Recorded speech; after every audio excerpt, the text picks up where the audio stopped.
Hello and welcome to the Kuip Stadium, Feyenoord's fantastic arena here in Rotterdam. We're around 24 hours ahead of the game against Celtic tomorrow night.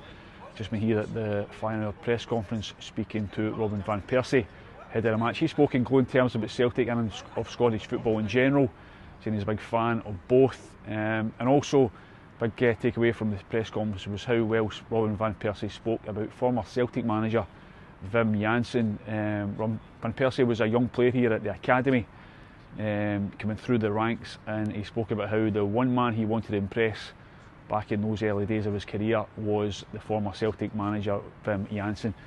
Sadly no longer with us. He passed away almost 4 years ago now, January 2022, but as I say, Van Persie spoke in glowing terms of what Jansen meant to him, and he's actually talking about how this game tomorrow is almost a tribute to the Dutchman, who I say sadly passed away a number of years ago. So much at stake for both clubs.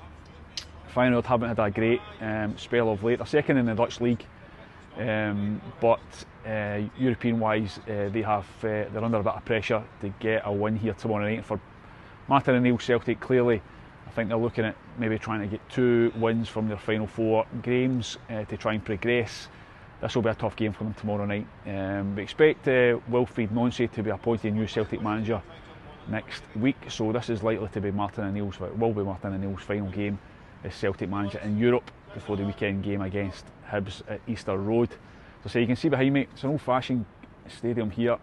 It's actually one of the best around. The atmosphere in here tomorrow night will be sensational. As you can see, there's no one in it right now. Some guys just working on it, putting the kind of finishing touches in the pitch ahead of the game. But as I say, the atmosphere come tomorrow night, it will be bouncing. This place will be rocking.